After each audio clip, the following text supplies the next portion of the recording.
We'll sit right there, me and her, and just sit out here while it's cool and just talk. And she had a beautiful voice, y'all. Oh my God. And with the touch of your hand makes my heart react. That is only the thrill of boy meeting girl, opposites attract. It's physical, only logical. You must try to ignore that, it means more than that. Oh.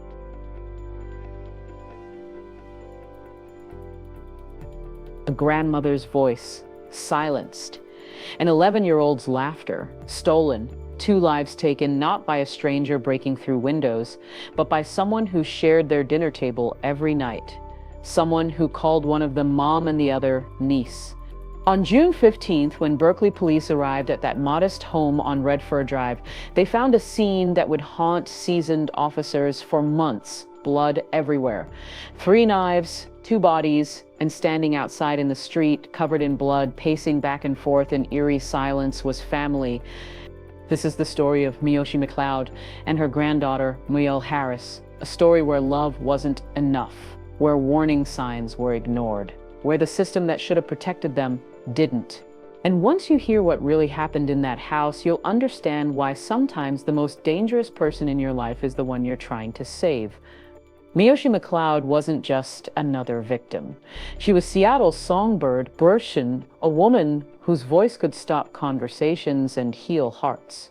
Born and raised in Washington, she'd built a life around music, performing at local venues and churches where people knew her simply as Seattle's Sadie.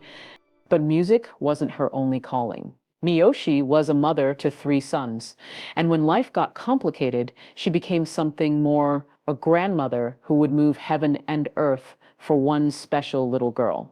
Myelle Harris was 11 years old when this story ends, but she'd already lived a lifetime of joy. Her family called her mama's girl and grandma's baby. She had that rare spark that made strangers smile and turned ordinary moments into memories. Like her grandmother, music ran through her veins. She'd sing along to everything, dance in the kitchen, and fill every room with the kind of innocent happiness that makes adults remember what pure joy looks like.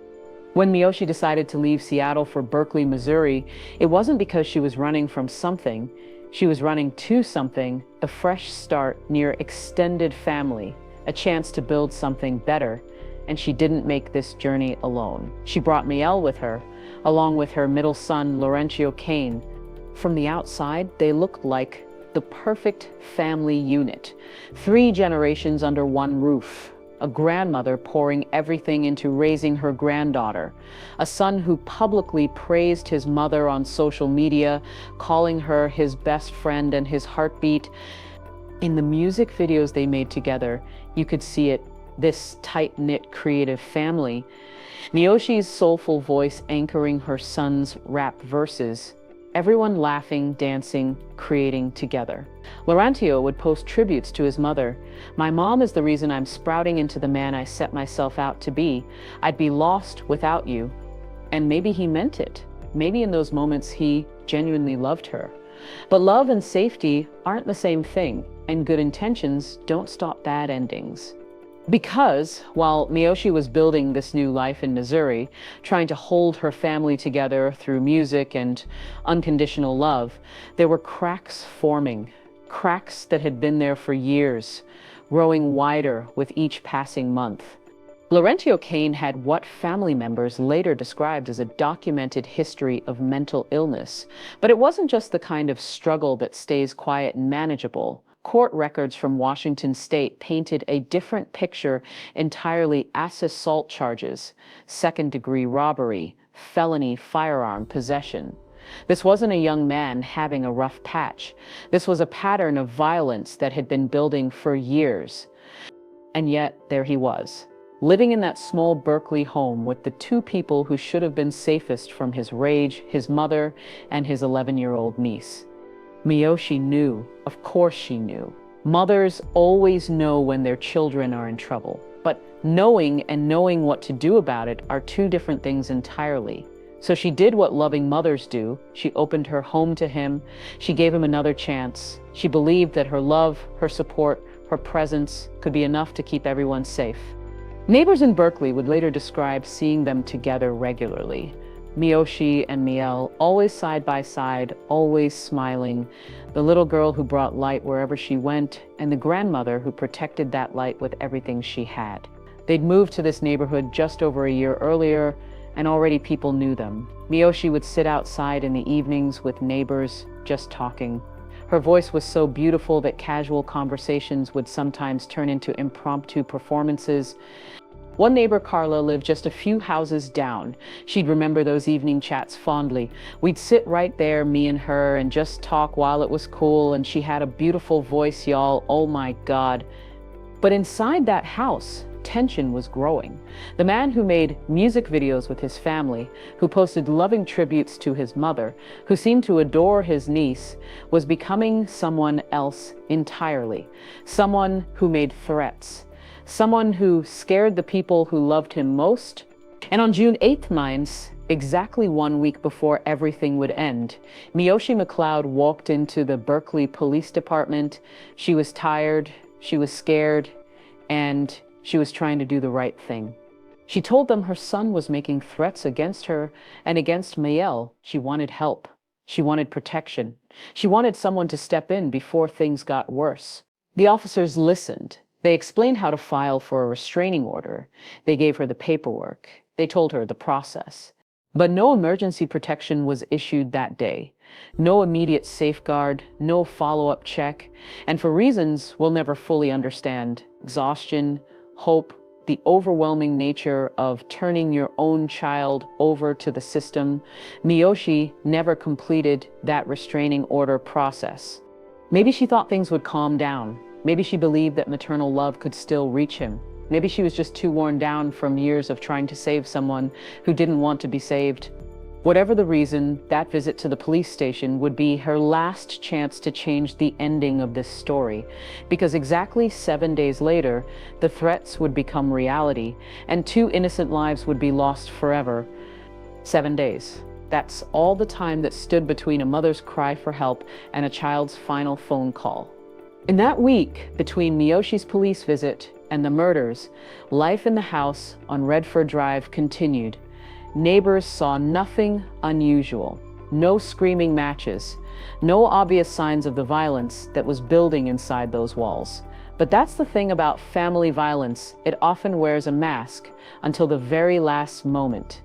Laurentio was still posting on social media, still appearing normal to the outside world, still living under the same roof as the grandmother and little girl who had no idea they were living with a ticking time bomb. What conversations happened in that house during those 7 days? What threats were made when neighbors couldn't hear? What moments of fear did Miyoshi experience while trying to keep Myelle safe and unaware? We'll never know the full truth of those final days, but we know that whatever was happening, it was escalating. And on June 15th, it reached a breaking point that would destroy everything. Saturday, June 15th. Just before 5 in the evening, most families were settling in for dinner, maybe watching television, enjoying a quiet weekend evening. But inside the home at 8300 Redford Drive, something unspeakable was happening. At 4:45 p.m., a phone call was made from that house, not to 911. Not to police. The caller was 11-year-old Myelle Harris, and she was calling her mother in Seattle Pubbin, hundreds of miles away. The little girl who had once filled her grandmother's house with laughter was now crying in terror. She said she'd been stabbed. Myelle's mother would later tell investigators, imagine that moment. A mother hundreds of miles away, hearing her daughter's voice filled with pain and fear, knowing something terrible was happening and being powerless to stop it. The panic must have been overwhelming. Myelle's mother immediately called the house back, desperately hoping someone would answer, someone who could help her daughter, someone who could save her little girl. Someone did pick up the phone, but it wasn't Miyoshi, it wasn't help. It was Laurentio Kane. And he was breathing heavily. When Myelle's mother frantically asked where her daughter was, Laurentzio's response was chilling in its calmness. "She's asleep. She's asleep." An 11-year-old girl who had just called crying that she'd been stabbed was now supposedly... Myelle's mother knew. Every maternal instinct screamed that something was horribly wrong. She immediately called 911. By the time Berkeley police arrived at the scene, it was already too late for heroics, too late for rescue, too late for anything except the grim work of documenting a tragedy. What they found outside the house was a man covered in blood, pacing the street in eerie silence. His hands were cut. His clothes were soaked red. This was Laurentio Caney, no longer the loving son from social media posts, no longer the family member who made music videos with his mother. Now he was something else entirely. And inside that house, the unimaginable. Miyoshi McLeod, 53 years old, was found in the living room, stabbed to death. The woman who had spent her life lifting others up with her voice, who had opened her home to a troubled son, who had tried to protect her granddaughter while saving her child, she was gone. In a bedroom, officers found Myelle Harris, 11 years old, brutally stabbed multiple times. The little girl who had just wanted to sing like her grandmother, who had brought joy to everyone she met, whose final act was calling for help that came too late. The home was drenched in blood. 3 knives were recovered near the victims, each one used in this senseless attack. 3 separate weapons wielded against a grandmother and child who should have been safe in their own home. Still in shock after 2 people were found dead inside of a home over the weekend. Police responded to the scene on Redford Drive, right by police headquarters there. When they got there, they found a 53-year-old man and a 53-year-old woman and an 11-year-old dead inside the house, with police saying both of them had been stabbed multiple times. Our Shoshana Stahl in the newsroom this evening with new details in this very disturbing case, Shoshana. Sam, we know from court documents that 11-year-old called her mother back in Seattle, telling her she had been stabbed. After calling police, that mother then called the home back, where police say the suspect picked up the phone and he was breathing heavy as he told the woman her daughter was asleep. It's a tragedy continuing to leave that Berkeley neighborhood shaken up. From the looks of the paramedics and the guys that went in there and came out of there, it was something horrible. Sharon Thomas watching from his front yard Saturday night as Berkeley police surrounded his neighborhood in crime scene tape. Officers were responding to a welfare check at this home around 4:45, finding a 53-year-old woman and an 11-year-old girl stabbed to death inside. That's a kid. You can be evil, but a kid? You gotta be real evil. More than 2 days later, neighbors still haunted as blood stains the sidewalk. This man, Laurentio O'Kane, has been charged in the murder of his mother, Miyoshi McLeod, and his niece, Myelle Harris. They found the suspect standing in the front yard covered in blood. Berkeley Police Major Steve Runge says officers responded to that house twice in the past, but it didn't raise any red flags at the time. First Alert 4 looked deeper into O'Kane's criminal history in Washington state, ranging from assault to second-degree robbery to felony firearm possession. We found his arrest history in Seattle as a very violent past. Inside the home, officers found large amounts of blood and 3 knives that were used. According to court documents, it was the niece's mother back in Seattle who called 911 after her daughter called her saying she'd been stabbed. We sending our prayer to the family. Carla lived just a few houses down, saying the suspect, his mom, and his niece moved to the neighborhood a little over a year ago. On our street, we welcome people in if we get to know you. And that's exactly what she did. With her friend, she nicknamed Mimi. Carla was devastated by the loss, remembering Miyoshi McLeod as a sweet, hard-working woman. We'll sit right there, me and her, and just sit out here while it's cool and just talk. And she had a beautiful voice, y'all. Oh my God. But everyone needed to understand. Berkeley Police Major Steve Runge would later reveal that officers had been to that house twice before, but nothing had raised red flags at the time. Nothing that screamed this family is in immediate danger. Nothing that triggered emergency intervention. But as investigators dug deeper into Laurencio Kane's background, a disturbing pattern emerged. His criminal history in Washington state wasn't just troubling, it was violent: assault, second-degree robbery, felony firearm possession. These weren't minor infractions or signs of someone just struggling with life. These were serious criminal charges that showed a clear escalation of violence over time. We found his arrest history in Seattle shows a very violent past. Investigators would later confirm. The question that haunted everyone was simple. How was someone with this history living unsupervised with two vulnerable family members?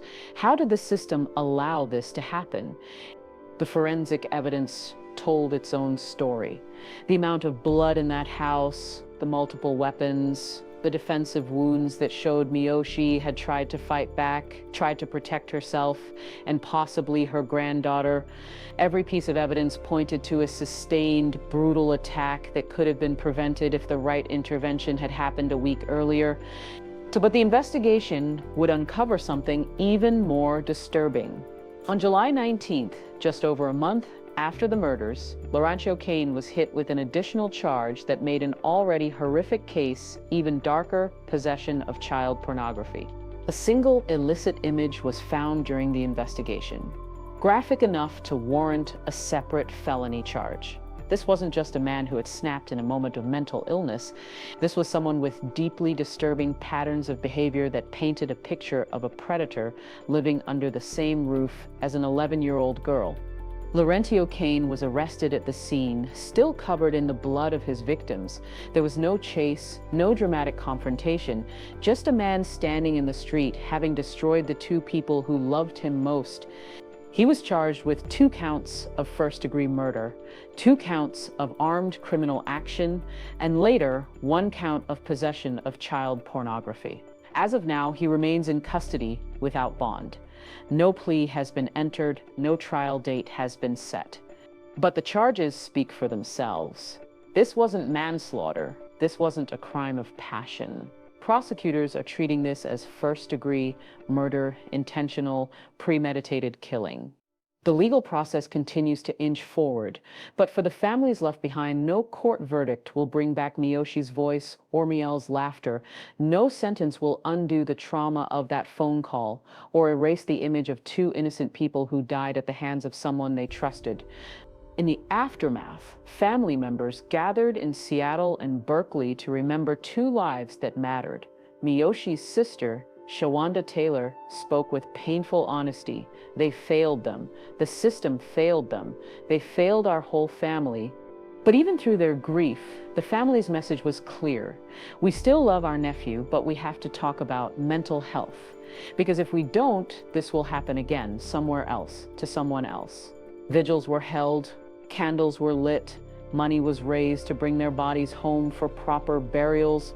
People who had barely known Miyoshi still showed up with flowers because you didn't need to know her long to feel her warmth. This case isn't just another headline about domestic violence. It's a stark reminder that the people we're trying to save can sometimes be the very ones who destroy us. That love isn't always enough. That warning signs matter. That when someone tells you they're in danger, believing them and acting immediately can mean the difference between intervention and tragedy. Miyoshi McLeod and Myelle Harris deserved better. They deserved a system that responded to cries for help before it was too late. They deserved to grow old together, making music and memories. Instead, their story ends as a warning. Sometimes the most dangerous person in your life is the one you're trying to save, and sometimes silence truly isn't safety. Their names deserve to be remembered. Their case demands that we do better, because the next family asking for help might still have time to be saved. If this case opened your eyes to the reality of domestic violence and the failures in our system, hit that subscribe button and the notification bell. Trending Crime Vault covers cases like this every single day. My stories that need to be told, victims who deserve to be remembered, and lessons that could save lives. Your subscription helps us continue bringing you the truth behind these tragedies, because every case matters. Every victim deserves justice, and every story has the power to prevent the next one. Thanks for watching, and we'll see you in the next case.